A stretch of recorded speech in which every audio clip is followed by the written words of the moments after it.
Doctor గారు నమస్తే అండి. ఓం నమస్తే జీ, వందే గోమాత్రం. నాభి కరెక్షన్ అన్నారు, అది ఏంటి గురుగారు? ఈ యొక్క వైద్య విధానం ఎలా ఉండే అంటే ఇది అందరు చేసుకునే విధంగా వైద్యులు నేర్పించేశారు. ఎందుకంటే ప్రతి సమయానికి వైద్యుడు వచ్చి ట్రీట్మెంట్ చేయలేరు కదా, అది అందరికీ నేర్పించేశారు. అందుకోసము మీ పాతవారు ఎవరైనా ఉంటే చూడండి ఒకసారి, నాభి జరిగిపోయింది అనేసి అంటే ఇంట్లోనే ముంత పెట్టి సెట్ చేసేయడము, మసాజ్ చేసి ఆయిల్ పెట్టి మసాజ్ చేసి రుద్ది సెట్ చేయడము, ఇలాంటివి చేసేవారు. ఇక ఉంటాయి కదా కొన్ని చిట్కాలు, ప్రతి ఇంటికి ఒక వైద్యం చేసే ఒక స్పెషలైజేషన్ ఉంటుండే. అయితే ఎవరికి ఇంట్లో ఇబ్బంది కాగానే వారు చేసుకునేవారు. ఆ ఇబ్బంది అయిన తర్వాత ఏమన్నా ఇంకెక్కువ ఇబ్బందులు ఉంటే అప్పుడు మందులు ఇచ్చేవాడు. అయితే ఇక్కడ నాభి స్థానం గురించి మనం మాట్లాడుతున్నది ఏంటి అంటే శరీరం యొక్క సమస్థితి. అసలు నాభి అంటే ఏంటిది? తల్లి కడుపులో మనం ఎప్పుడైతే పుడుతున్నామో ఒక ద్రవ బంధుగా పోయేసి అండము మరియు శుక్రకమం సంయోగం చెందుతుందో అప్పుడు ఏమవుతుంది అనేసి అంటే భ్రూణం ఏర్పడుతుంది. దాని నుంచి ఒక మాయ, ఆ మాయటు మళ్ళీ దాని నుంచి మళ్ళీ ఇంకోటి అంబెలికల్ కార్డ్ కనెక్టింగ్ ఉంటుంది. అప్పుడేమవుతుంది, మీకు ఇక్కడ భ్రూణం అనేది పెరగడం స్టార్ట్ అవుతుంది. అయితే తల్లి కడుపులో ఉన్నప్పుడు స్పెషల్గా చేత్తో తినలేడు కదా పిల్లోడు. అమ్మ యొక్క ఆ యొక్క అంబెలికల్ కార్డ్ ద్వారానే, అంటే తల్లి పేగు ద్వారానే కడుపు నుంచే శ్వాస తీసుకున్నాడు, రక్త సంచారమైంది, శరీరం పెద్దగా అవుతూ ఉంది. చూడండి, మీరు తిన్న ప్రతి ఆహారము పిల్లోడు కడుపులోకి వెళ్తూ ఉన్నది. ఈవెను వాడికి బుద్ధి కూడా లేనప్పుడు మీ యొక్క ఆలోచన మీ బుద్ధి ద్వారానే వాడు మెసులుకుంటున్నాడు లోపల. ఇంకోటి అన్నిటికంటే గ్రహించాల్సిన విషయం ఏంటంటే ఈ 9 నెలల్లో ఆ 9 నెలల్లో మీకు ఏ నేచర్ ఉంటుందో పిల్లోడు ఆ నేచర్తోనే పుడతాడు. ఇది మీరు అందరూ గుర్తుంచుకోవాలి, ప్రేక్షకులకు కూడా చెప్పవలసిన విషయం అన్నట్టు. ఇది ఎందుకంటున్నాను అంటే ముందు కాలంలో చెప్పారు, మీరు ఆ టైం లోపల హ్యాపీగా ఉండాలి, మళ్ళీ గుళ్ళు గోపురాలు తిరగాలి, మంచి బుక్స్ చదవాలి, ఏడవద్దు, డిప్రెషన్కి వెళ్ళొద్దు, ఇవన్నీ చెప్పాలి. కానీ ఇప్పుడున్న పరిస్థితులు ఎలా ఉన్నాయి? డబ్బుల వెనకాల పరిగెడుతున్నాము, డిప్రెషన్ ఎక్కువైపోయింది, తర్వాత మానసిక ప్రశాంతత లేకుండా అయిపోయింది. పిల్లలు కూడా అదే పొజిషన్లో పుడుతున్నారు. మీరు ఇంకొకసారి గమనిస్తే చూడండి, 10 సంవత్సరాల క్రితం పిల్లలు, ఇప్పటి పిల్లలు, ఇప్పుడు పుట్టిన పిల్లలు ముంగట సెల్ ఫోన్ వచ్చేస్తే హడావిడి చెందేసి ఆ ఫోన్ని తీసేసుకొని ముట్టేస్తున్నారు, నడిపించేస్తున్నారు.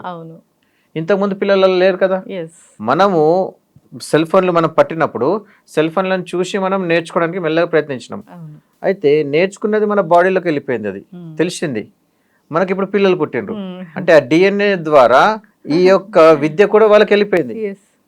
అంటే ఇంతకుముందు ఒకవేళ ఒక మాట అనేవాళ్ళు, నీ రక్తంలోనే ఉందిరా నువ్వు ఇట్లున్నావు అని అనేటోళ్ళు. తిట్టు కాదు అది, ఆ గుణం అన్నట్టు. ఇప్పుడు నేను మా ఇంట్లో వైద్యం చేసేవారు, ఆ వైద్యం చేసిన తాలూకు నా జనరేషన్ లోపల ఖచ్చితంగా మా వైద్యులు ఉంటారు. ఆ వైద్యులకు సంబంధించిన రక్తము DNA ఏదైతే ఉందో స్ట్రక్చరు, అది నేను యాక్టివేట్ చేయాలి, అంటే లాక్ ఓపెన్ చేయాలి. అంటే ఉదాహరణకు వంశపారంపర్యంగా కొన్ని రోగాలు ఉన్నాయని అంటారు. కొందరు షుగర్ ఉన్నదనిషో, మానసికంగా ఉన్నదనిషో, పిచ్చలు ఉన్నారనిషో ఇలా అంటారు. అయితే నిద్రావస్థలో ఉన్న ఆ రోగాన్ని మనం క్లిక్ చేయొద్దు. అయితే విద్యలు ఇలాంటివి ఉన్నాయి కదా, వీటిని క్లిక్ చేసి మనం యాక్టివేట్ చేసుకోవచ్చు. అంటే మన అవసరం ఉన్నాయి మనము యాక్టివేట్ చేసుకోవచ్చు. ఇది ఎక్కడ జరుగుతుంది? కరెక్ట్గా ఆ పిల్లోనికి ఆ జ్ఞానాన్ని ఇవ్వాలి, అంటే అది గురుముఖంగా మనం చేసుకోవచ్చు. ఇలా ఈ విధంగా నాభి వ్యవస్థ. అయితే నాభి వ్యవస్థ లోపల మనం మాట్లాడుకుంటే ఎప్పుడైతే తల్లి ద్వారా మనం అన్ని తింటున్నాం, అంత పెద్ద పిల్ల భ్రూణం పెరిగిపోతుంది. పెరిగిన తర్వాత 72,000 చిల్లర నాడులు బాడీకి కనెక్ట్ అయి ఉంటాయి ఆ నాభి ద్వారా. ఎప్పుడైతే తల్లి కడుపులోకి బయట పడతాడో ఇప్పుడు ఏం చేస్తున్నారు, అలా తీసేసి తల్లి నుంచి వేరు చేసి క్లీన్ చేసి చేసేస్తున్నారు. ముందు కాలంలో అలా చేయకపోయారు. అలా కనంగానే తీసి ఆ పాపని ఛాతి మీద పెట్టేవారు. ఆ ఛాతి మీద పెట్టిన తర్వాత కొద్దిసేపటికి ఆటోమేటిక్లీ ఆ పిల్ల ఏడ్చి ఆ వేడికి రిలాక్స్ అయ్యేది. దీనివల్ల ఏమవుతుంది అనేసి అంటే తల్లికి పిల్లకి మధ్యలో కనెక్షన్ పెరిగిపోయేసి తర్వాత ఆ వేడికి ఆమె వామ్ అయ్యేది అన్నట్టు. ఆ అంబెలికల్ కార్డ్లో కూడా మిగిలిపోయింది కూడా దానికి శరీరానికి బలాన్ని ఇచ్చేది. ఇప్పుడు అలా చేస్తలేరు. ఇప్పుడు ఏమవుతుందంటే అలా చేసిన తర్వాత మినిమం 3 to 4 hours అలానే పిల్లల్ని వచ్చేస్తాడు ఛాతి మీదనే అమ్మకు. దానివల్ల అమ్మ లోపల ఉన్న వేడి దానికి తలిగి వాళ్ళ ఇద్దరి మధ్యలో కనెక్షన్ ఉండేది. ఇప్పుడు అలా లేదు ఇప్పుడు పరిస్థితి. ఇప్పుడు ఏం చేస్తున్నారు, ఈ శల్య చికిత్స చేసేసి ఇమీడియట్లీ పోయి క్లీన్ చేయడము, అప్పుడే చిల్డ్రన్ స్పెషలిస్ట్ రావడము, క్లీన్ చేయడము, కొట్టిచ్చేసేసి ఏడిపించేసి అంటే ఏడిస్తే ఊపిరి పీల్చినట్టు లెక్క, అంటే లోపల ఉన్నది మొత్తం క్లీన్ చేయడము, ఇవన్నీ చేసేసి ఖచ్చితంగా గ్లాసులో పెట్టమని చెప్పేస్తున్నారు. ఈ పరిస్థితి ఎందుకు వచ్చింది అనుకుంటున్నారు? బాడీ లోపల ఇమ్యూనిటీ తగ్గిపోవడమే. నువ్వు ఇంకోటి, పిల్లోడు పుట్టిన తర్వాత ఇమ్మీడియట్లీ తల్లి ఛాతి మీద పండబెట్టేసేయాలి నువ్వు. అలా పండబెట్టేసేస్తే వాళ్ళిద్దరి మధ్యలో అటాచ్మెంట్ ఏర్పడిపోయేసి వాడి యొక్క గుండె కొట్టుకోవడము, వాడి ఆలోచనలు ఇమీడియట్లీ వాడితో కనెక్ట్ అయిపోతాయి. కొన్ని విషయాలు ఎలా ఉంటాయి అనేసి అంటే సైన్స్కి అందని పరిధిలో ఉంటాయి. ఇంతకుముందు అలా చేయడం వల్ల పిల్లోడు ఎవరన్నా చనిపోయింది చూశారా మీరు? చనిపోయిన పిల్లలు కూడా లేచిండ్రు ఛాతి మీద పండబెడితే. ఎందుకు? అమ్మ యొక్క గుండె యొక్క కనెక్షన్. ఎప్పుడైతే గుండె కొట్టుకుంటుందో ఆ గుండె కొట్టుకోవడము, కిందున్న గురుత్వాకర్షణ బలము వీటితో బ్యాలెన్స్ చేసుకుంటుంది. ఇప్పుడు నేను ఇదంతా ఎందుకు చెప్తున్నాను అనుకుంటున్నారు?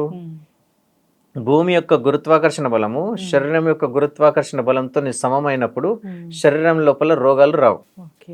ఎప్పుడైతే పిల్లోడు పుట్టిన తర్వాత నాభిని మనం సెట్ చేసేసి చేస్తున్నాము.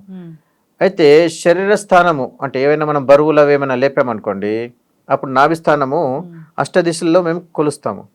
పైకి వెళ్ళిపోయింది అనుకోండి, డైజెషన్లో ప్రాబ్లం వస్తుంది, మోషన్ క్లియర్ రాదు, మోషన్ ఆగిపోతుంది, వాళ్ళకు ఎనిమియా ప్రాబ్లం వచ్చేసేస్తుంది, కడుపులో నొప్పి విపరీతంగా ఉంటుంది, తిన్న తిండి అరగదు, రుచించదు, తినబుద్ధి కాదు. ఇది పైకి జరిగిపోయినప్పుడు. కిందికి జరిగిపోయినప్పుడు కడుపు అంతా యాసిడిక్ అయిపోతుంది, విపరీతమైన మోషన్స్ వస్తుంది, దొడ్డికి కూర్చుంటే దొడ్డికి వచ్చినట్టుగా ఫీలింగ్ ఉంటుంది. తర్వాత ఆ ఫీలింగ్ లోపలనే ఎలా ఉంటుంది అనేసి అంటే ఇప్పుడు వచ్చింది మళ్ళీ లేవగానే మళ్ళీ వచ్చినట్టు ఫీలింగ్ ఉంటుంది. ఇలా విపరీతమైనటువంటి మోషన్ ప్రాబ్లం ఎదుర్కొంటారు. అయితే దానికి ఏంది, నాభి చికిత్స చేసే వారి దగ్గర వచ్చేస్తే 3 to 5 minutes లోపల దాన్ని సెట్ చేసేస్తారు. అంటే బాగా ఎక్స్పీరియన్స్ ఉన్న వాళ్ళు, లేకపోతే 15 నిమిషాలు 20 నిమిషాలు వాళ్ళు తనలాడుతూనే ఉంటారు. అయితే చాలా సెన్సిటివ్ ఇష్యూ అది. సో దానికి ఏం చేస్తారంటే పండబెట్టేసి వేలు లాగేసి జస్ట్ పెళ్ళికి కూర్చోపెట్టేస్తారు, సెట్ అయిపోతుంది. దాన్ని ఆ విధంగా చేసేసుకొని మనం నాభి చికిత్స చేసుకోవచ్చు. ఖచ్చితంగా అండి. ఇబ్బంది పడుతున్న వాళ్ళు ఎవరైనా కానీ ఒకసారి కాంటాక్ట్ చేయాలని కోరుకుందాం. ధన్యవాదాలు గురువు గారు. ఓం నమస్తే జీ, వందే గోమాత్రం.